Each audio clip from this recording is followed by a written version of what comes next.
42 page last paragraph.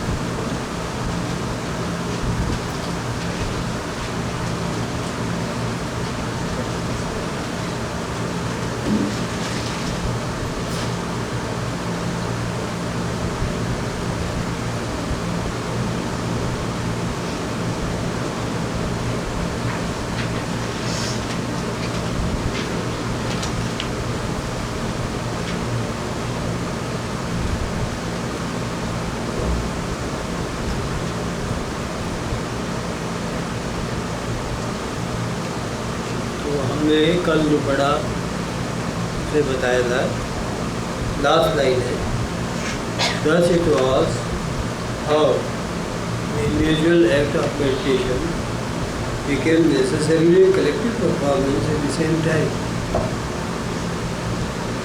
इस प्रकार से ध्यान की व्यक्तिगत प्रक्रिया आवश्यक रूप से सामूहिक क्रियाकलाप होगी। व्यक्ति का ध्यान सामूहिक ध्यान में परिवर्तित होता था। समूह किस तरह किया होती कि उस ध्यान के वक्त वो सब मिलके अंतरंग से जुड़ जाते थे। ये सब हवा में जुड़े हुए हैं ना, सब जगह हवा है, तो इसी हवा को सब ले रहे हैं। हम ले तो अपने अपने नाव से ले रहे हैं, लेकिन सामूहिक हवा में बैठे इसी हवा को ले रहे हैं। इसी प्रकार से ध्यान कर तो अपना ही ध्यान है, लेकिन सबकी ध्यान प्रक्रिया चल रही है, तो एक सामूहिक शक्ति का फैलाव होता है। चेतना हमारे को सबको मंडराने लगती है और हम उसी से सब जुड़ जाते हैं। तो सामूहिक ध्यान होता है, अकेले घड़ी समूह का ध्यान। This conclusion will come upon us with greater force. We take into consideration the additional duties of the religion। ये जो हमने निष्कर्ष निकाला है, ये हमको और भी अधिक समझ में आ जाएगा, अधिक बल से समझ में आएगा, पूरी तरह समझ आ जाएगा यदि हम जो उसमें रीडर होता है उसकी ड्यूटीज पर ध्यान दें। मेडिटेशन के टाइम पर सब तो ध्यान करने वाले होते थे, लेकिन एक वक्ता भी होता था, पाठ करता था, कुछ बोलता था, तो वक्ता की ड्यूटीज पर आप ध्यान दें तो बात समझ में आएगी। वक्ता की क्या ड्यूटीज होती थी। At the end of every 200 verses, which was expected to finish in about 1 hour, पहले तो जो दाद उसका पाठ होता था 85 श्लोक, उसके 200 श्लोकों को 1 घंटे में पढ़ना होता। 1 घंटे में पढ़े जाते हैं। जैसे मराठी लोग पढ़ते हैं, जिस मंद उच्चारण से धीरे धीरे पढ़ते हैं, स्पष्ट रूप से पढ़ते हैं, तो पूरा पाठ 1 घंटे में समाप्त हो जाता है। उसमें 200 करीब श्लोक की है। He wants to utter loudly some names। 200 का पाठ पूरा हो गया तो उसको जोर से बोलना होता था। इस प्रकार के नाम उच्चारण करता था वो, ईश्वर के नाम, हरि नारायण गुरु नारायण, हरि नारायण गुरु नारायण। 200 श्लोकों के पढ़ने के पश्चात इस प्रकार से वह जोर जोर से उच्चारण करके बोलता था, हरि नारायण गुरु Narayan. So that all those who were in the assembly would receive an additional stimulus to become more and more devoted। इस प्रकार से वहाँ जितने भी सत्संग में बैठे हुए, ध्यान के लिए लोग बैठे हुए रहते थे, उनको और अधिक उत्साह मिले ध्यान के लिए, भाव उनका बढ़े। हर नारायण गुरु नारायण, हर नारायण गुरु नारायण, ऐसा बोलते बोलते सबका भाव बढ़ता था ध्यान के लिए, और अधिक गहराई से और अधिक भाव से वो ध्यान करने के लिए तत्पर हो जाते थे।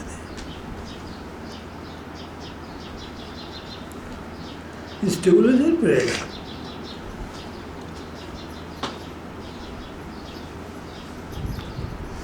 दूसरा, ये to have an eye upon every one of the साधक्स, वो एक ऊंची होती थी चौकी, उस पर बैठा था जिसे सबके चेहरे दिखे उसे। तो चौकी में बैठा हुआ सबके चेहरे दिखता था, कितना अलर्ट रहना पड़ता था। ये to have an eye upon every one of the sadhak, प्रत्येक साधक पर उसको ध्यान रखना, आँख रखना पड़ता है, नजर रखना पड़ता है। With a view to awakening any one of them if he was found to be dozing, dozing सोना, अगर वो सोता हुआ पाया जाए, ऐसे जो के लिए पड़ जाए और नींद देने लगे, तो जोर से बोल करके वो जगा देता था। उसको ध्यान रखना पड़ता था कि सो नहीं है, जगा था। हमारा ये प्रक्रिया पता चला जाती है, मुँह फाड़ता है ध्यान में, पता चला जाता है। अगर पास होता तो उसको मीठी मीठी निद्रा से जाग जाता। तो he had to have an eye upon every one of the sadhak, उसको ध्यान रखना पड़ता था प्रत्येक साधक पर। with the view to awakening any one of them if he was found to be dozing, अगर उनमें से कोई भी साधक सोता हुआ पाया जाए तो उसको जगाना उसका काम, जगा देता था। कैसे? by calling him by a secret name, किसी गुप्त नाम से पुकार करके, which was so, name was secret name was named so that he would utter in response another secret name. एक गुप्त नाम होता था और वो नाम जोर से बोला जाता था,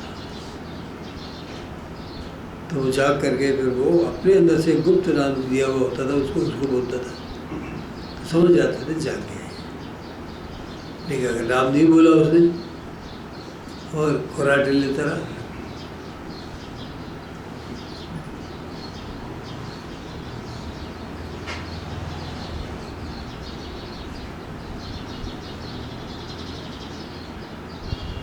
so that the should utter in response another secret name, indicating that he was awake and not sleepy. उसे पता लग जाता था कि वो सोया नहीं, जाग रहा है।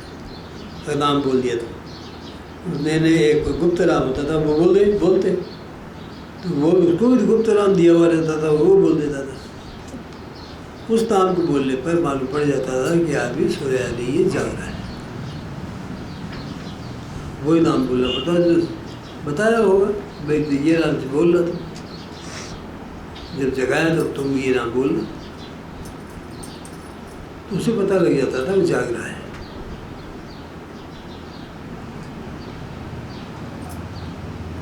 If no response to first call was available, अगर पहले बार बोलने पर कोई उत्तर नहीं मिलता, the reader was to make a second call with his voice somewhat raised, तो बोलने वाला कुछ ऊंची आवाज़ में उसी नाम को फिर बोलता था, गुप्त नाम को थोड़ी ऊंची आवाज़ में होता था।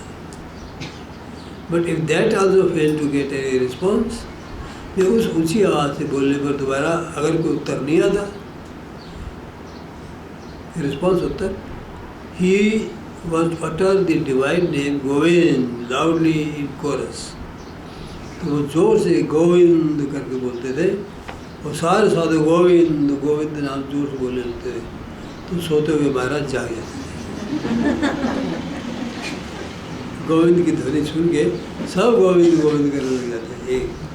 एक मेथड था, सबको समझ रखा था, क्योंकि जो जगाएंगे तो बोलेंगे नहीं, पता से नहीं देंगे, हम गोविंद बोलेंगे। एक बार एक नाम, वही नाम दोबारा भी है बोला, गुप्त नाम, फिर भी नहीं जागा, तो सब गोविंद गोविंद करने लगते थे। अर्थात सोते हुए को जगाना सबका काम होता था, तो कलेक्टिव रिस्पॉन्सिबिलिटी हो गई ना। सब मिल करके एक को बचाने में जग लग जाते थे।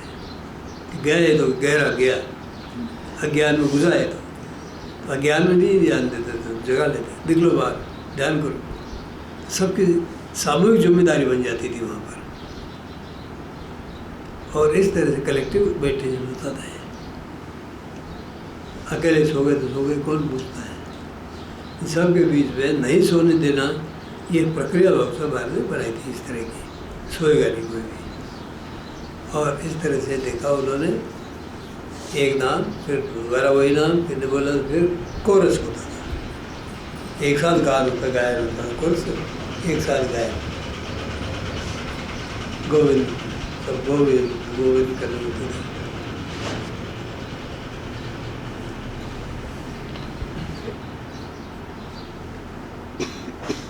And he named Govind loudly in chorus with all others, as this would certainly awaken the sleeping sadhak. इस गोविंद गोविंद नाम के एक साथ उच्चारण से साधक निश्चित रूप से जागना ही पड़ता था, सो नहीं सकता। गोविंद कह के मैं सो नहीं सोया था, बिल्कुल 12 बजे से तो सो के आ जाओ, मैं ध्यान में क्यों बैठे हो, सोने के लिए जगह थोड़ी है। बहुत से महाराज उसको बैठने नहीं देते थे, सो रहा है ऐसा नहीं कि मानते थे। तुम उठो, जाओ, निकलो यहाँ से, जाके सो जाओ। कठोर महाराज के प्रवचन में गुरुदेव मजा होता था। वो प्रवचन समाप्त करते थे ना, तो एक शिष्य को आवाज़ लगाते थे। प्रवचन समाप्त होते ही वो पूछते, क्यों भाई नरसप्पा? तो नरसप्पा बोलता था, हर हर महादेव। तो सारे लोग खड़े होकर के चले जाते। कई बार महाराज देखते थे कि प्रवचन चल रहा है, बहुत से लोग सो रहे हैं, तो बीच में आवाज़ लगा देते चलते प्रवचन में, क्यों भाई नरसप्पा? हर महादेव बोले, सारे लोग खड़े होकर के चलने लगे। अरे भाई ठहरो, अभी और चल रहा है प्रवचन। बड़ा एक्टिव प्रोग्राम था उनका ये मतलब नहीं था कि वो आगे बैठ गए, कोई रूटीन चल रहा है, ऐसा नहीं था। सबको उसमें शामिल करना होता था, यही प्रक्रिया थी। सारे समूह में उनको रुचि थी, जगाना था सबको, इस तरह का प्रयोग वो करते थे। हाँ भाई नरसप्पा हो कि मतलब एक कोई नरसप्पा नाम ले लिया, सबको जागृति होती। अब आप क्या करो, मान लो कोई सो रहा है, दूर सो रहा है, 500 किलोमीटर दूर सो रहा है, तो बीच में कैसे जाओगे आप उसके? बहुत सब बेचारे डिस्टर्ब हो जाएंगे। तो बस एक नाम लिया, उसको जगाने की कोशिश की, दूसरा लिया, तो सबको कोरस को बोल लिया, गोविंद गोविंद गोविंद। तो वो जाग गया बेचारा, ये तो गोविंद आ गया। After every half an hour he had to announce the correct time, ये भी होता था। प्रत्येक आधे घंटे बाद समय बताना पड़ता था रीडर को, सही समय बताना पड़ता था। तो बाबा महाराज अगर सही समय नहीं बताया तो नाराज होते थे। इसका तो तुम गाड़ी को ठीक क्यों नहीं रखते, समय क्यों नहीं दे, तुम्हें इसमें चाबी की नहीं बनी है क्या? तो वो इस बात को बहुत गंभीरता से लेते थे। कोई आदमी किसी ड्यूटी का पालन नहीं करे, तो टाइम बताना है तो करेक्ट टाइम बताना चाहिए, गाड़ी ठीक ठीक मिला के रखनी चाहिए, करेक्ट टाइम बताना चाहिए। प्रत्येक आधे घंटे के बाद समय बताया जाता है। आधा घंटा चुक चुका है महाराज, आधा घंटा हो गया महाराज, ईश्वर का संबोधन करके बोलते थे। He had also the duty of welcoming newcomers and directing them to sit in proper places. नया आदमी आता था तो उनको भी वेलकम करना उसका काम होता था। व्यासपीठ पे बिठाते थे, उसका काम होता था कौन आदमी आया है, कहाँ बिठाना है, प्रॉपर प्लेस पे बिठाते थे according to their position and dignity in society. फिर डिग्निटी कैसी उसकी, मान कोई कलेक्टर आ गया और पीछे पीछे बिठा दिया, ऐसा नहीं करते थे। ऐसे डिग्निफाइड आदमी की स्वाभिमान की रक्षा करते हुए वो उचित स्थान में बिठाते थे। तो अगर स्वाभिमान की रक्षा नहीं करे और मन ही मन कुड़ता रहे वो, तो ध्यान क्या करेगा? तो वो कहते मन में दुखी नहीं होना चाहिए। हमारे क्या यहाँ बैठ जाओ, पास बैठ जाओ, आगे बैठ जाओ, ये तेरा तो ध्यान हो उनके सामने। निर्मोह की बात ये थी, ये निधर सब समान है, तो अंधे रूप में नहीं मानते थे समानता। समान है, ईश्वर समय बैठा है इसलिए समान है।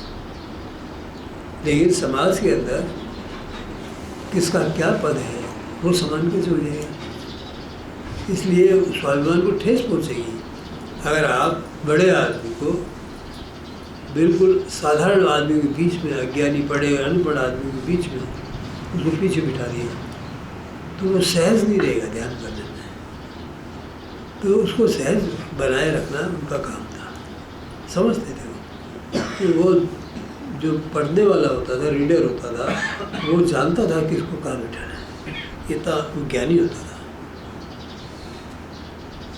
After having read about 50 verses, he had to ask someone to sing such a song as would either increase devotion or bring conviction to the devotees that the spiritual experiences are genuine. इस प्रकार से जब 50 मनाची श्लोक 50 उसके पद पढ़ लिए जाते थे, उस बाद में वो किसी एक को भी, क्योंकि वो रीडर सबसे परिचित होता था, तो किसी एक से संकेत कर कहता अब तो पद बोलोगे, गायन करो पद का, जिससे उनको ऐसा पद बोला जाता था जिससे भाव बढ़े सबका, और ऐसे अनुभव होते थे जिससे मालूम पड़े कि हमको जो अनुभव आया है वो सही है। दोनों बातों को ध्यान में रख करके पद का गायन करवाते थे। एक तो अनुभव की वृद्धि के लिए ऐसा पद होता था भावपूर्ण, और दूसरा अनुभव को सच्चाई जांचने के लिए उस पद में अनुभव की व्याख्या होती थी, अनुभव को वर्णन होता था, जैसे कि अनुभव करने पर लोग समझ जाए कि हाँ ये तो वही अनुभव सही है हमारे अनुभव, तो उनको सही है अथवा नहीं है इसको जांचने के लिए पद बोला था। कितना समझदार आदमी को बिठाना पड़ता था, है किसी को नहीं।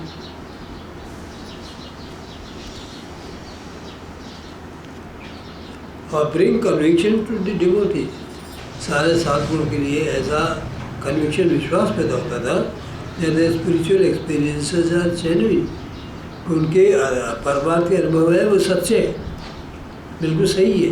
देखो भजन में भी आ रहे हैं सबके ऐसे अनुभव ये बोले जा रहे हैं, इस बात पर वो विश्वास होता था। इस बात को ध्यान में रख करके पद बोले जाते थे।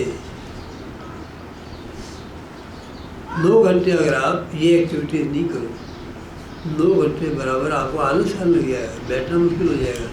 तो बीच में जो खुराक मिल रहे जगाने का कार्यक्रम भी मेरे पास में है, बड़ा मधुर कार्यक्रम जगाने का, और आधे घंटे बाद में टाइम बता रहे हैं, 50 पद होने के बाद में भजन गवा रहे हैं। जो ध्यान करने में कितने ध्यान के पोषक तत्व कितने साथ लगा दिए। And finally he had to remember that he was not to leave his seat by 9 hours, और अंत में उसको ये ध्यान रखना पड़ता था कि वह अपनी सीट को 9 घंटे छोड़ेगा नहीं। Not to remain silent for even a few minutes, वो साइलेंट भी नहीं रहेगा कुछ देर के लिए भी। Not to show any sign of being tired or sleepy, और वो निद्रा से ग्रस्त हो रहा है अथवा थक गया है, ये भी प्रकट नहीं होना चाहिए। तो शरीर उसका इस तरह का सदैव होना चाहिए कि 2 घंटे तक बिल्कुल जागृत रहे, थकान नहीं आए और गुपचुप बैठ जाए, ऐसा नहीं। वो सबको संचालित कर रहा है, वो सो रहा है तो, कोई आ रहा है तो, कोई बिठाना है तो, निरंतर वो इस क्रिया में लगा रहता है। अर्थात साधकों की ध्यान प्रक्रिया को संचालित करने का काम उसको सौंपा जाता था। वो 9 घंटे उसको वॉच करना पड़ता था, वो ध्यान में भी रहता था। ये नहीं ध्यान टूट के करता हो, ध्यान में भी रहना पड़ता था। इस तरह के व्यक्ति को वहाँ पर बिठाया जाता था आसन पर। And to this meditation of 9 hours for a 5 hours during which there would collectively be 3 bhajans in the morning. इसको जोड़ो 2 घंटे के बाद में। Add to this meditation अब 9 घंटे के इस मेडिटेशन के बाद और जोड़ो, क्या 4 और 5 आवर्स ड्यूरिंग 5 घंटे और जोड़ लो इसमें। During which there would collectively be 3 bhajans. इनके इस समय में सारे साधक मिलके एक साथ कोई भजन गाते थे, एक साथ गाते थे। तो ऐसा संभव बनता था भजन में कि भजन की गूंज सारे हॉल में भर जाती थी। भजन सिर पर होता था, भजन मुंह से निकलता था, भजन कानों में होता था, भजन वायुमंडल में होता था, भजन से पूर्ण हो जाता था। इस तरह का भजन होता था। 3 या 4 भजन करते थे इन द मॉर्निंग। 3-4 बजे इस तरह से आफ्टरनून में मध्यान्ह पुराने में होते थे, और फिर इसी प्रकार से रात में होते थे। तो 3-4 घंटे ये निकाल लो, 13 घंटे।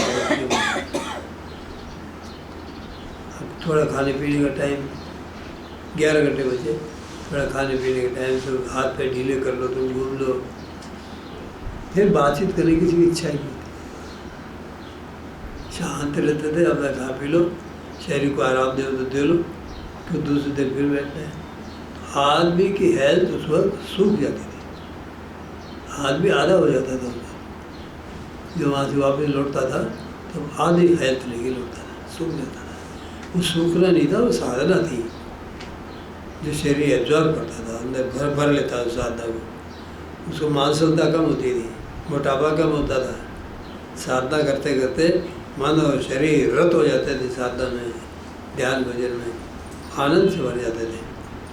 और इस आनंद को रोकने वाला जो स्थूलता है शरीर की, वो सूख जाती थी। जो स्थूल शरीर है, जो संसार का भोगी शरीर है, वो कठिनता सहन नहीं कर सकता। उसको तो खाने के लिए चूरमा बाटी दाल चाहिए, गाने को भजन चाहिए, बातचीत करने को परिवार चाहिए। तो ऐसे स्थूल आदमी वह सूखते थे, क्योंकि रत मिलता ही नहीं था, इससे ये भोजन मिलता ही नहीं था। Thus, where the minds of all the participants are knit together, इस प्रकार से जितने भी सहभागी थे कार्य प्रोग्राम में, उसका माइंड एक दूसरे से जुड़ जाते थे। निट है ना, जुड़ जाना, सीए जाते थे एक दूसरे से, क्योंकि एक ही प्रोग्राम, उसी में सब बैठे। आपको विचार करने के लिए फुर्सत ही नहीं, केवल शुद्ध मनोरूप आप रह गए, शांत मन। तो शांत मन होने के कारण एक दूसरे मन से आप जुड़ जाते हैं। मन में विचार होने पर जुड़ते नहीं, अलग अलग हो जाते हैं। आप विचार पूछे, उसको विचार पूछे, इधर अलग। शांत हो गए एकांत में, और वहाँ के वातावरण से मिलकर के एक हो रहे हैं, तो आपके मन एक तरह जुड़ जाते हैं, एक दूसरे से भेद नहीं रहता था। Knit together through the reader, the common search of God realization. उस रीडर के माध्यम से ईश्वर की इस खोज के अंदर, उस रीडर के माध्यम से सबके मन उसकी आवाज़ से जुड़ते थे, भजनों से जुड़ते थे, और जो भजन बोले जाते थे उससे एक होते थे। तो ध्यान करते वक्त एक ही परमात्मा का साथ ध्यान करते थे, ये सब उसके अंदर शामिल हुए रहते थे, जुड़ जाते थे, उसमें अलग नहीं रह पाते थे। तो सबके मन एक हो गए सामूहिक रूप से बैठने पर। फिर में सबके मन एक होने के बाद में परिणाम स्वरूप पारमार्थिक प्रेम भी पैदा होता था, सच्चा प्रेम पैदा होता था आपस में। सांसारिकता भूल जाते थे। 2 घंटे रोज भजन करके, 13 घंटे रोज काम करके सांसारिक का विचार भी नहीं आता, घर बार भूल जाते थे, एक परमात्मा के रस में भर जाते थे सबके। ऐसा होकर भजन चलता था। And where all of them began deeply engaged in meditation, जहाँ पर सब के सब मिलकर के गहराई से ध्यान प्रक्रिया में जुड़ जाते थे, लगे रहते थे। और कंटेम्पलेशन विथ फेथ, बड़े भाव से विश्वास के साथ वो चिंतन करते थे, मनन करते थे। फेथ, लव, हर रिगार्ड पर और 14 आवर्स ने दिन के 13-14 महीने घंटों तक चिंतन मनन बड़े भाव और प्रेम से करते थे। भाव प्रेम भरा रहता, प्रधान रहता था। संसारिकता का कोई अंदर प्रवेश ही नहीं होता था वहाँ पर। कहाँ से प्रवेश हो? ऐसा भाव में संसार बना रहता था कि उसमें घुसे हुए उस भाव में मंडप में संसार के विचार अंदर नहीं आ सकते मिले। ऐसा एक मंडप बन जाता था भाव का साधना के टाइम पर। Will it be too much to say that God is amidst them? तो ऐसे कहते हैं, दाते साहब कह रहे हैं, तो फिर यह कहना कोई अजीब बात होगी क्या कि वहाँ ईश्वर मौजूद है? ऐसे वातावरण में ईश्वर उपस्थित है, ये कहना कोई ज़्यादा बड़ी बात नहीं। ईश्वर मौजूद होता, तो सबकी सहायता के लिए मंडराता था वहाँ पर। Though Acharya Bhavasaheb Maharaj had expressed the hope that all the participants of that unique spiritual month-long activity would enjoy a perfect health, इसमें कोई आशा नहीं। भावसाहेब महाराज ने कहा, ये आशा की एक इस आशा को संदेश दी, बोला कि सारे के सारे जो सहभागी है इस विचित्र साल महीने में चलने वाली साधना प्रक्रिया में जितने भाग लेने वाले वो आनंद लेंगे, स्वास्थ्य का आनंद लेंगे, प्रसन्नता का आनंद लेंगे, शांति का आनंद लेंगे और द बैलेंस ऑफ ईयर, शेष वर्ष तक 1 महीने जब चले जाएंगे वे सब चीज़ें उनके साथ पीछे रहेंगी, लेके जाएगी। साल भर तक ये शक्ति तुम्हें काम करेगी।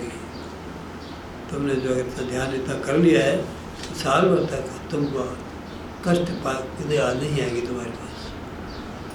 इतना भजन कर ले तो कष्ट कहाँ से आएंगे? क्योंकि कष्टों को तो विचारों के रूप में आने नहीं दिया उन्होंने, अंदर बाहर निष्कासित कर दिया। और अब उस आनंद में मन को लेके जा रहे हैं और वो उन पर हावी रहेगा, वो आनंद हावी रहेगा उन पर। तो संसार आपको कष्ट देने के लिए आता है, विचारों इच्छाओं के रूप में आता है, वो आपको कष्ट देते हैं। विचार अच्छा नहीं होगी, ईश्वर का नाम स्मरण नहीं रहेगा तो आपके कष्ट सब दूर रहेंगे। आपको किसी को कुछ कहने की जरूरत नहीं। ईश्वर का नाम स्मरण, ईश्वर का ध्यान, ये अपने आप में सब कुछ आपके लिए दे देगा, आपको सब मिल जाएगा इससे। There were several persons who had seen him shedding tear. बहुत से आदमी ने भक्त महाराज को देखा है अश्रुपात करते हुए, आंसू आते हुए। कब? When the participant left for Inchgiri, जो जितने साधक लोग थे, सहभागी जितने साधक थे, वो जब इंचगिरी से विदा होते थे तो बाबा महाराज छत पर चढ़ के देखते थे, कुत्ते को जाते हुए, उनको अश्रुपात होने लगता था। इतना प्रेम था साधकों से उनको। When the participant left Inchgiri after the month was over, तो महीना समाप्त होता, उसके बाद जाते तब वो रोते हुए देखे जाते थे। He used to go to the top of the building के टॉप पर, छत पर चले जाते थे। And watch them from there, वहाँ से सबको देखते थे। Till the last of the devotee became invisible, जब आखिरी डिवोटी निकल के अदृश्य हो जाता था तब तो वो खड़े हुए देखते थे। The pangs of separation were too great for him to bear. इस प्रकार का ये अलगाव का जो दुख था, सेपरेशन अलगाव का जो पैंग से कष्ट दुख था, उनके लिए सहन करने के योग्य नहीं था। वो सहन नहीं होता था, रोने लग जाते थे। साथ को से इतना उनको लगाव प्रेम था। In case of others who became egoist on account of their spiritual meditation, और दूसरे उन साधकों के लिए जो अहंकार भर जाते थे, अच्छा ध्यान होने पर, अनुभव मिलने पर अहंकार में भर जाते थे, and thought in their mind, और अपने दिमाग में सोचते थे, and they had become so great as their teacher, सोचते थे कि हम भी इतने बड़े हो गए जितने हमारे गुरु हैं। ऐसे अहंकार में जो साधक भर जाते थे कि वो अच्छे अनुभव आते थे, तो अहंकार हो जाता हो हम गुरु से कम नहीं, ऐसा होता था। यूज टू फील पिटी, उनके लिए उनको दया आती थी। दया क्यों? Because he thought that they would suffer for being puffed up with pride, क्योंकि वो अहंकार से भर गए हैं, इसलिए उनको बाद में कष्ट में झेलना पड़ेगा। ये अहंकार को नीचे गिराएगा और कष्ट लाएगा उनके लिए। इसलिए बड़े अच्छे अच्छे अनुभव करने वालों के लिए भी वो कहते थे कि देखो इस तरह का अहंकार करना उचित नहीं है, विनम्र बनो, गुरु के लिए विनम्र बनो, जितना अनुभव बढ़े इतना विनम्र बनो, तो अनुभव आपके लिए आप धारण करने योग्य बने रहोगे। और ये अहंकार आ गया तो अहंकार बैठ जाएगा, अनुभव निकल जाएगा, ये दुर्दशा हो जाएगी। So are the course of his life was concerned, Prabhupada Anand tells us that he did not find the Maharaj's personal diaries. He did not find Maharaj's personal diaries of 13 years a single day on which he had not done the meditation for 9 hours. और जब उनके personal जीवन की प्रक्रिया है, उनकी course of his own life, अपने स्वयं के जीवन की प्रक्रिया, कोर्स है बात, स्वयं के जीवन की प्रक्रिया का जो आपसे सवाल है, नारायण साहब कहते हैं कि मैंने उनकी डायरी देखी है, उसके अंदर 13 वर्ष की डायरी में एक दिन भी ऐसा नहीं निकला है जिसके अंदर उन्होंने 9 घंटे मेडिटेशन नहीं किया हो। 13 वर्ष की डायरी मैंने बराबर देखी, और उसके अंदर एक दिन भी ऐसा नहीं मिला कि 2 घंटे उन्होंने मेडिटेशन नहीं किया। And other spiritual activities like bhajan and discourses, इसके साथ दूसरे परमार्थ के काम जैसे भजन इत्यादि है या प्रवचन इत्यादि है, वो इससे अलग थे। पर additional 3 or 4 hours a day, 3 और 4 घंटे एडिशनल होते थे। इसके अलावा ये भी उसके साथ जोड़ दो तो 13, 14, 15 घंटे बाबू साहब महाराज इस क्रम में लगे रहते थे। और रात को भी फिर खड़े होके 12 से 2 खड़े होकर भजन करते थे 7 कुंभ के लिए, और सोने का टाइम बहुत कम होता था। My eyes became moistened with tears of joy when I see a person with all the heart performing the mere ritual of devotion to God. मेरी आँखों से नम हो जाती है, मोइस्टन नम होना, मेरी आँखें आंसुओं से नम हो जाती हैं जब मैं किसी व्यक्ति को देखता हूँ कि वह अपने पूरे दिल से ध्यान की प्रक्रिया को चला रहा है, भाई ईश्वर का ध्यान कर रहा है, पूरे मन से ध्यान कर रहा है, तो मेरी आंखें देख के नम हो जाती है। कहा कितना बढ़िया आदमी है, कितना भाग्यशाली है कि ईश्वर के ध्यान में इतना मग्न हो रहा है। जितना भाग्य होगा उतना घुसेगा आत्मा में ईश्वर के अंदर, और भाग्य कम होगा तो नहीं घुस पाएगा, विचारों में उलझा रहेगा नीचे। मकड़ी का जाला है हमारे अंदर विचार, आप पार होना तो मकड़ी के जाले में फंस जाते हैं। विचार प्रक्रिया ऐसी पकड़ लेती है कि आगे कुछ जाने नहीं देती। तो मकड़ियों को जाला है, विचारों को इनको हटाना बहुत जरूरी है, नहीं तो पकड़ लेते हैं।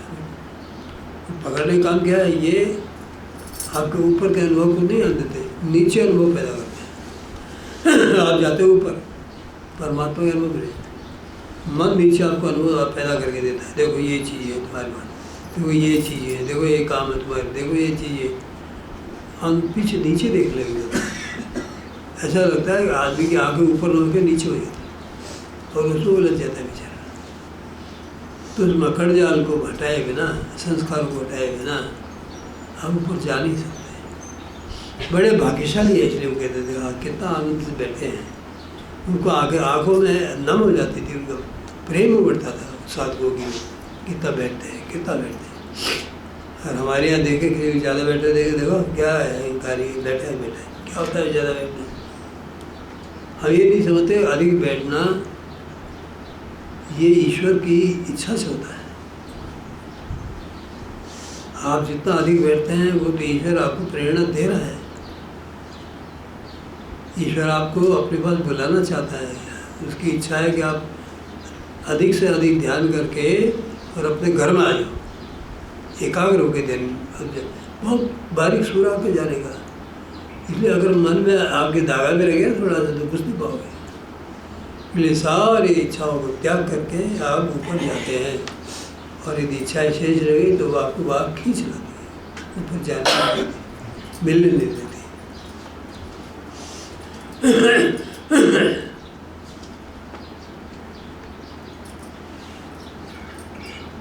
This was how Bhavsa used to appreciate the quality of devotion in others. इस बात से भावसा महाराज दूसरों के भाव को कितना मतलब प्रशंसा करता है, भाव की प्रशंसा करता है।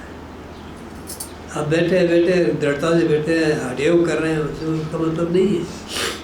बात तो ये है कि आप में भाव कितना है, वो भाव को जोड़ देते थे।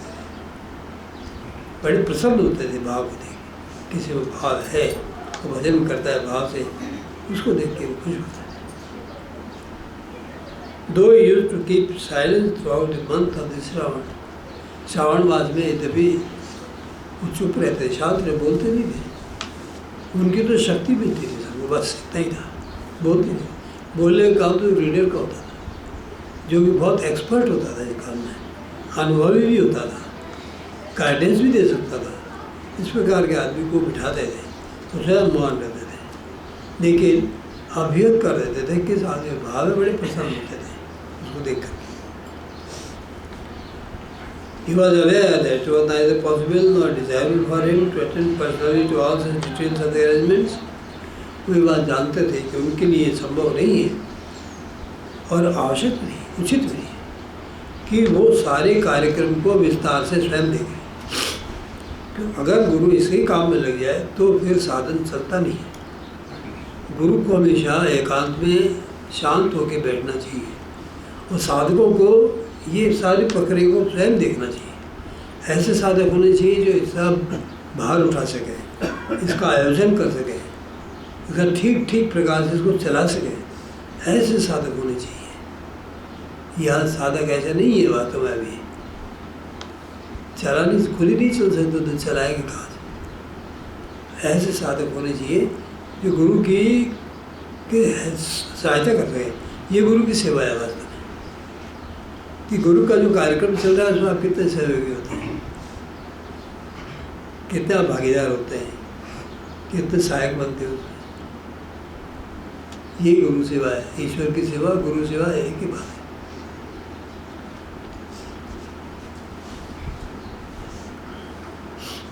Personal to all the details of the arrangements, ये तो भी व्यवस्था की जाती थी, उसके विस्तार में जाना न तो उनके लिए उचित था और न संभव था।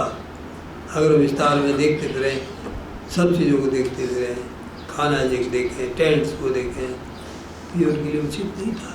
क्यों? कि उनका अवधान अन्य विषयों में जाने का मतलब साधक भूखे मरेंगे।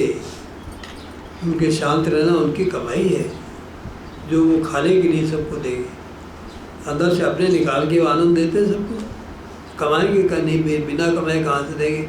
इसलिए जितने शांत और मौन रहेंगे उतने अधिक मिलेगा लोगों को। और जितने लोग झिकझिक करेंगे, हर एक काम, साहब ये काम कर लूँ क्या, ये कर लूँगा, ये कर लूँ क्या, मान लो ऐसे पूछने के लिए जाएंगे तो उनके दिमाग में डिस्टर्ब करोगे आप में ज्ञान पैदा नहीं हुआ।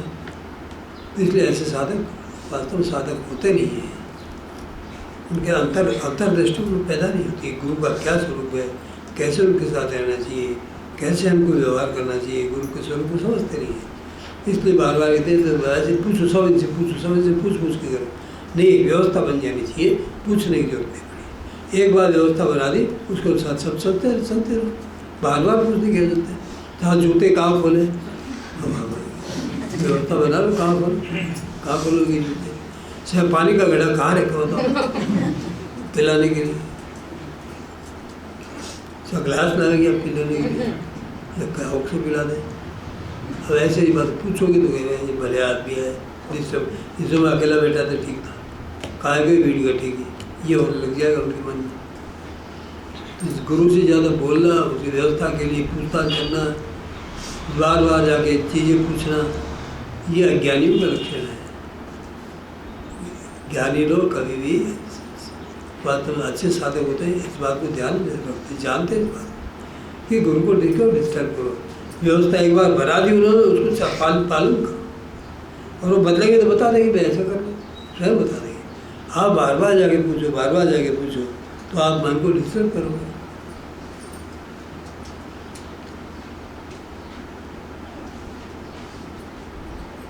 Which were being made for making the devotional program of month of great success.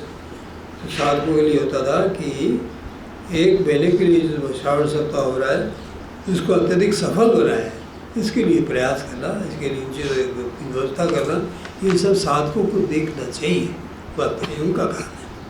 5-10 साधक ऐसे इकट्ठे हो और इस बात को देखें कि हमारे क्या काम है, हम क्या क्या कर सकते हैं, उस काम को करें और गुरु को इस बात के लिए पूछे और कष्ट नहीं दें, वो मन में शांत होकर के बैठे, इसी में साधकों को लाभ है। But if I do not do so, he used to say, people would behave in any manner they please. लेकिन अगर मैं व्यवस्था नहीं करूँ, लोगों को व्यवस्थित रहने के लिए कुछ लोग बनाऊँगी, कुछ लोगों को व्यवस्था करने का काम नहीं सकूँ, तो परिणाम क्या होगा? अस्त व्यस्त हो जाएंगे लोग, कोई किधर जा रहा है, कोई किधर जा रहा है। People would behave in any manner they please. तो आदमी लोग किसी प्रकार मन चाहे तरीके से व्यवहार करेंगे, and that might be the cause of bringing a blot on the devotion to its mission. और इसे आपके साधन पर ही धब्बा लगेगा, आपके साधन प्रक्रिया पर धब्बा लगेगा, साधन प्रक्रिया अच्छी नहीं होगी। He wished to perfect or smooth working in all the functions of the devotional yajna. वो ये चाहते थे कि ये जो यज्ञ चल रहा है, भक्ति का यज्ञ, भाव का भक्ति का यज्ञ चल रहा है, साधन सप्ताह, ये यज्ञ में स्मूथली चले, परफेक्ट स्मूथ, पूरी तरह से स्मूथली चले, आसानी से चले।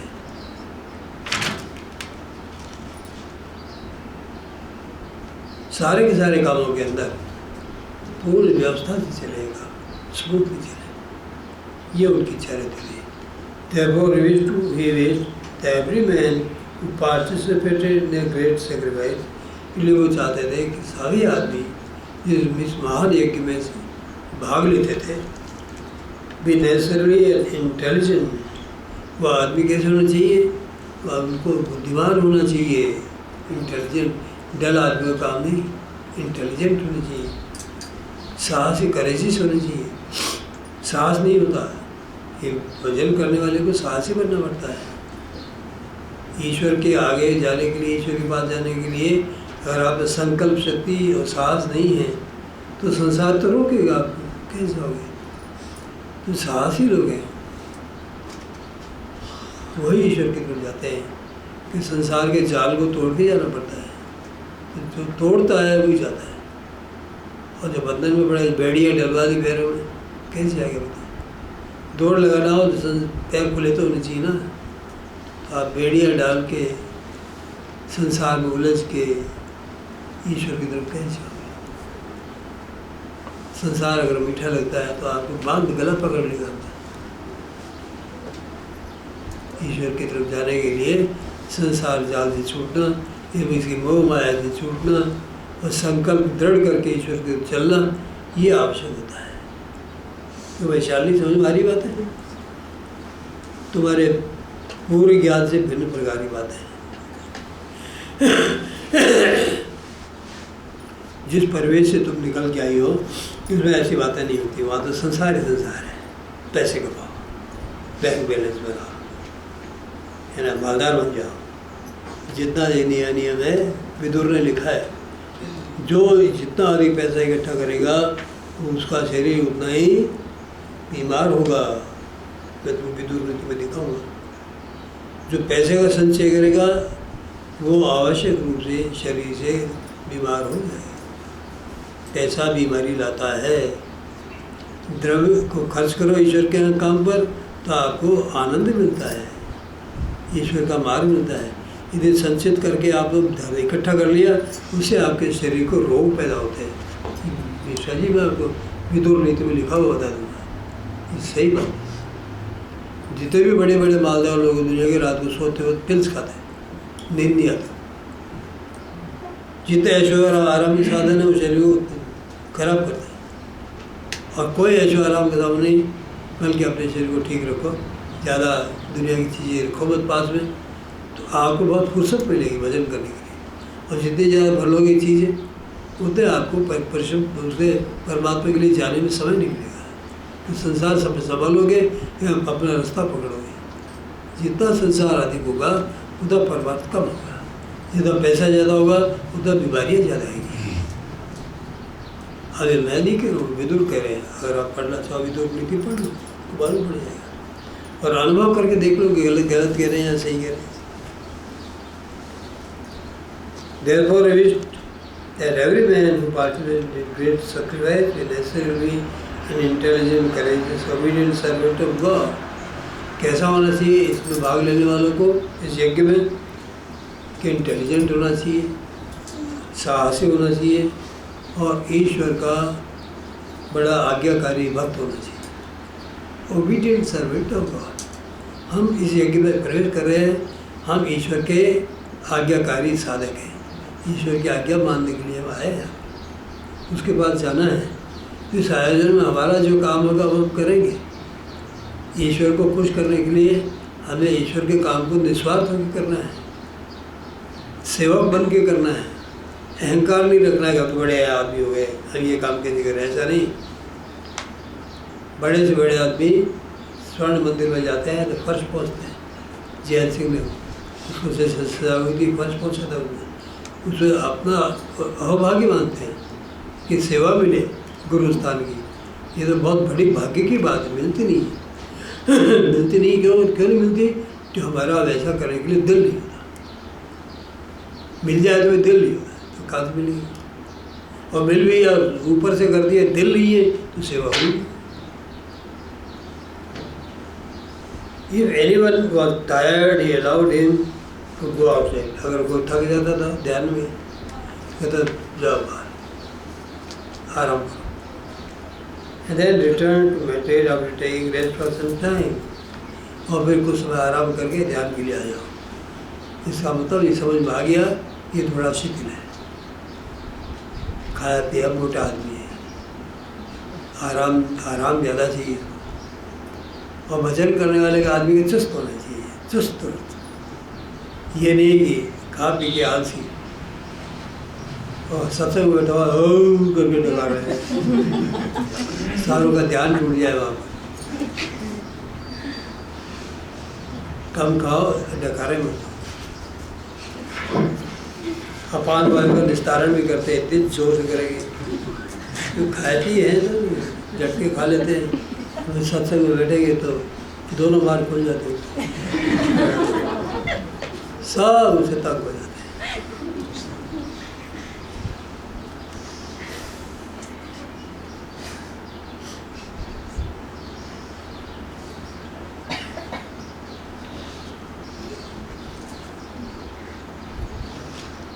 If anyone was tired, he allowed him to go outside and then return to meditate after taking rest for some time. But why should the man sit in a slothful condition? कहते थे कोई आदमी आलसी होकर के क्यों बैठे? आलसी होकर के यो करे, हाथ पैर उल्टे सीधे करे, और बड़ा दुखी होकर के शरीर को अगड़ाइया ले बैठा थक के और बैठे ही रहे।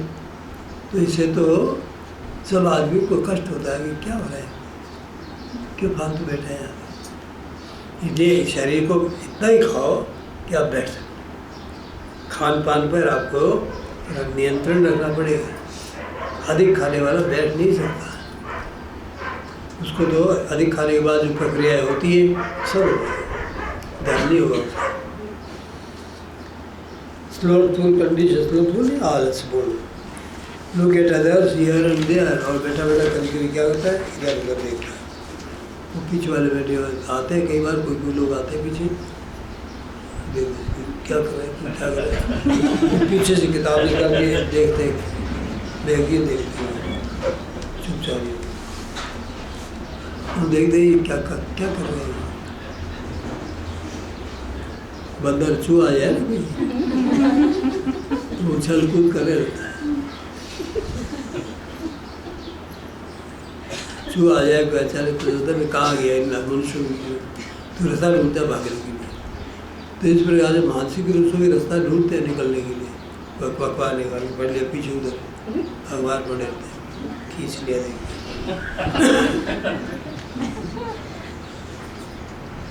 ऐसे ऐसे महापराक्रमी ज्ञानी आते हैं, there and create disturbance to them, और दूसरों के लिए व्यवधान पैदा करते हैं, डिस्टर्बेंस पैदा करते हैं। Himself being tired he will make others also tired, स्वयं तो थका हुआ है ही, दूसरों को थका देगा। अपनी थकान भरी क्रियाओं से दूसरों को ऐसा हालत होती है अगर आप मुँह फाड़ करके दवाई ले लो तो दूसरों को मुँह फटने लग जाते हैं उनको भी आलस आने लग जाता है, मुँह फटे हुए देख के दूसरों को भी आलस आता है, उनको मुँह फटने लग जाता है। To those who are awakened from being sleepy, meditation, you tell they should be very thankful for this to the end of their life. उन आदमियों को जो सोते सोते जगा दिए जाते थे, उन लोगों को वो कहते थे देखो तुमको जीवन पर्यंत इसके लिए ईश्वर का धन्यवाद देना चाहिए कि तुमको जगा दिया है। तो सोचते तो पढ़े रहते और जीवन निकल जाता था। ध्यान में जागृत होना सिखाया गया था, ईश्वर को धन्यवाद दो।